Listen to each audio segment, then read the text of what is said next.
Today we're talking about why Harris didn't lose the election. Am I an election denier? No.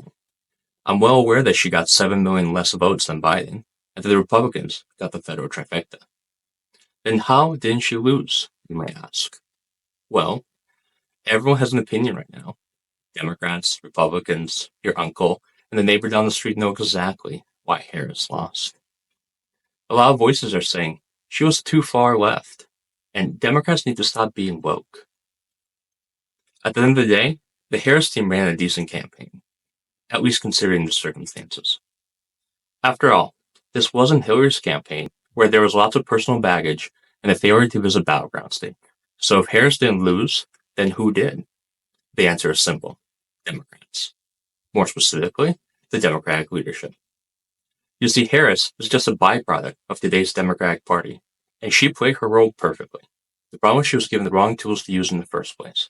The reason Democrats lost this election wasn't because of Harris, but because Democrats have allowed Republicans to set the rules of the game they created. Of course, Trump won, because the country has been primed for this alt-right takeover. The Democratic Party and its leadership have fallen into a cleverly laid trap by the Republicans. Instead of creating simple messages which resonate with the public, Democrats spend all of their time trying to rebuff the crazy things that Republicans say. Fox News says they're turning our boys into girls at school, or Vance claims immigrants are eating our pets. And Democrats fall head over heels to say, well, actually, that's incorrect because X, Y, Z. By the time they finish speaking, the average American is either tuned out, has felt patronized, or both. While some of what they say is laughable, Republicans also claim things which are just as laughable, but isn't a laughing matter. According to them, anywhere between 10 and 30 million illegals have invaded our country over the last 4 years. And the Democrats are just letting them all in. Or the gas prices are too high because Democrats are against producing more oil. Both of these things are patently false. Blatant lies which the Republicans have perfected to get into the head of the average American. It doesn't matter if the Republican propaganda is false, because when voters go to the ballot box, what they think is real will push them to vote a certain way. The problem is that Democrats don't have any messages to counter these falsehoods. They simply explain why these claims are wrong, but never provide an alternative solution. By doing so, Democrats spend much more time trying to defend their positions, to the point that any message that might have existed is no longer there. Once Democrats finish speaking, they are now woke and radical liberals who don't care about the average voter and only care for a small subset of the population. Why would Democrats create a solution for something that's not a problem, you ask? Because to the average voter from the outside, it looks like Democrats only care about what Republicans call identity politics.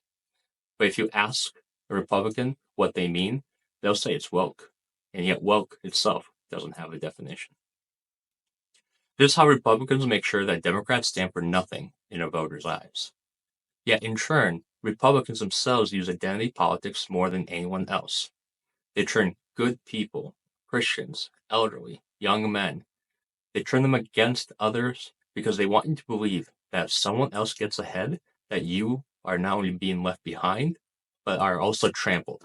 The reason why Democrats don't have an alternative to what spews out of Republicans' mouths is because over the last 30 years, as the Republicans have tacked further and further to the right, Democrats just hop right along with them. A dishonest man will say, come over here to the middle so that we can talk. And the honest man does so. But while he does, the dishonest man takes another 3 steps back and once again says, come to the middle so we can talk. This is how it is with Republicans. You see, the radical right wing has an agenda to move American politics as far to the right as possible. That's how fringe and extreme ideas, which would turn off a vast majority of Americans 20 years ago, are now not only accepted, but celebrated by a major political party. Remember, it was Bush Jr. who signed No Child Left Behind, an initiative to help disadvantaged students. Today, Trump runs on abolishing the Department of Education. Not only would Bush Jr. not be accepted in the Republican Party today, but that he would run as a Democrat. This election, Harris' campaign tried to woo who they called never-Trumpers, Republicans who were supposedly tired of Trump's division, hatred, and chaos. For God's sake, Harris received an endorsement from Liz Cheney while standing on the same platform. Cheney, the highly conservative daughter of one of the most reviled politicians to the left. Cheney, who voted 93% with MAGA Republicans and Trump. The Harris campaign was proud of this endorsement. They were making a bigger tent. Well, the election came, and only 5% of registered Republicans voted for Harris, while 4% of registered Democrats voted for Trump. This to say that all that effort was not only pointless, but it turned off the Democratic base. Because the Democratic leadership today has moved so far to the right, they no longer have or push practical progressive solutions. While policies attempting to address inequities based on gender, race, and sexual orientation are important, they do not resonate with the average American voter, as shown by the dramatic swing of support toward Trump by non-white and young voters. These are not practical policies which impact the average person, and this is exactly what Republicans want. Instead of trying to explain why the economy is actually good and that the border is actually secure, Democrats should be saying, yes, people are struggling in this economy, so we're going to replace trickle-down economics, a colossal failure of the regressive right, with guardian economics, so we can plant the seeds of a successful future. Yes, the healthcare insurance costs are way too high, which is why we need universal healthcare, so you get better treatment for less. Yes, the fact that there are so many undocumented immigrants who live in America is a problem. So we're going to create a new sort of immigration classification for simple labor, have them pay a minimum tax rate of 10%, and now the documented support the system. Today's liberals are worried that such messages will turn the American public off, but fail to see that when the Tea Party began their crusade, they too were outside of what was considered the American norm. Yet just 16 years later, their movement is what has transformed into mainstream MAGA today. It's time to stop apologizing for being a progressive, because America, while having its dark times, is a progressive nation at heart. It's progressives who made the 40-hour work week, who fought for a woman's right to vote, who ended slavery, and the list just goes on and on. Without progressives, you can safely say there is no America today. Because Democrats are afraid to run practical progressive campaigns, they also fail to legislate such policies as well. While the progressive Republicans give exactly what their voters want, oppression, chaos, and welfare for the rich, Democrats often leave their voting blocks out to dry. What has the Democratic Party given their constituencies in the last 10 years? Why should minorities vote for them? How have urban voters been helped directly? Why didn't Democrats enshrine pro-choice policies into law for women? For instance, the infrastructure bill was a major achievement, but that helped all Americans. So what have the Democrats done specifically for their voters? You might want to say, Democrats want to help all Americans, and that's a wonderful ideal. But Republicans aren't interested in government. They don't want egalitarianism.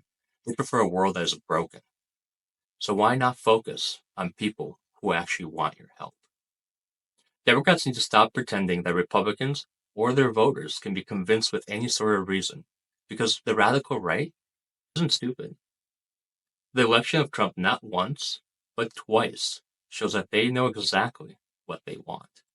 So it's up to Democrats to sell practical progressive policies to people who will actually listen. So this is why I say that Harris didn't lose the election. It's because the Democratic leadership set up a system for her to fail. If the campaign messaging remained the same, I believe any Democrat would have lost this election. Democrats don't create conversation and fall into traps set by Republicans with ease. They have moved so far right that at this point it's hard for me to say that we have a left and a right party, rather a right and a center-right one. They no longer have policies which inspire the average American, and they don't support the people who get them elected. It is no wonder that the Republicans had the perfect trifecta this election. The so-called moderate Democrats, spineless and fearful, all but gave it to them on a silver platter. I hope I brought up some points for you to consider. What do you think? Have Democrats moved too far to the right? Should they come back to their progressive roots? Or is this simply the fate of America? Leave a comment below, agreeing or disagreeing, and subscribe for more content. And always remember, progress isn't radical.